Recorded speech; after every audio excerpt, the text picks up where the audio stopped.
First, we'll open the trunk. Inside, there's that plastic cover that we have to pull out behind the taillight. We will use a 10mm wrench like this, and then we'll take out one nut from here and then one nut from right here. One trick to take these nuts out faster is to loose them with the tool first. Once the nut is loose, then you can just take it out with your fingers. Just make sure you do not lose the nut while taking it out. We took out the first nut. Similar way we'll take out the second nut. This one is a little weird way positioned. Again, we will lose the nut first. Once the nut is loose, only then we will just take it out with our fingers. This makes the process much faster. There we got the second nut also taken out. Now notice there is that plug right there. On the plug you would find a tab right there. We'll have to press and hold that tab and then pull the plug outwards just like that. You notice that circle right there. We'll also need to push it outwards. We'll keep it to that. Now we'll go at the front to pull out the complete tail light. Using both arms, we will gently slide out the tail light outwards. And there you would notice the tail light popping out.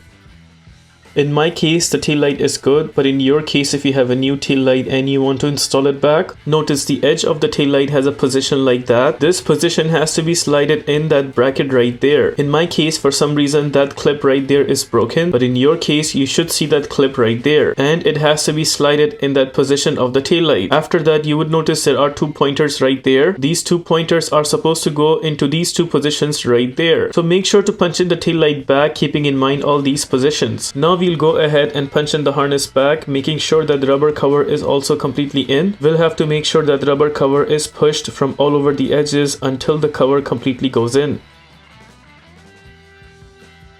That rubber cover is completely in. Now we'll go ahead and punch in the taillight back.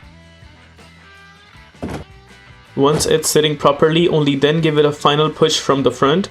Seems good. Now we will go behind to put back both of those nuts that we took out earlier. We'll tighten the nuts with our fingers first all the way down. We'll do the same for the other nut as well. Once we notice we cannot tighten this with our fingers anymore, only then we will bring in the tool to tighten them properly. The nut at the top is easy to tighten, but the nut at the bottom is a little difficult position. You can also use a ratchet wrench along with a 10mm socket to tighten that second nut right there. We got both the nuts tight. Now we will go ahead and punch in the plug. Make sure the tab side of the plug matches with that lining of top plug right there. We punch in the plug until we hear a clicking sound. Just like that, the plug is completely in. The final thing will be to punch in this cover back. There's no right or wrong way to punch in this cover. Just make sure all four edges of the cover are completely in. With that, we are done with the replacement of taillight. If this video helps you in any way, please consider liking this video and subscribing to our channel. Here's the tool that we use for this replacement process.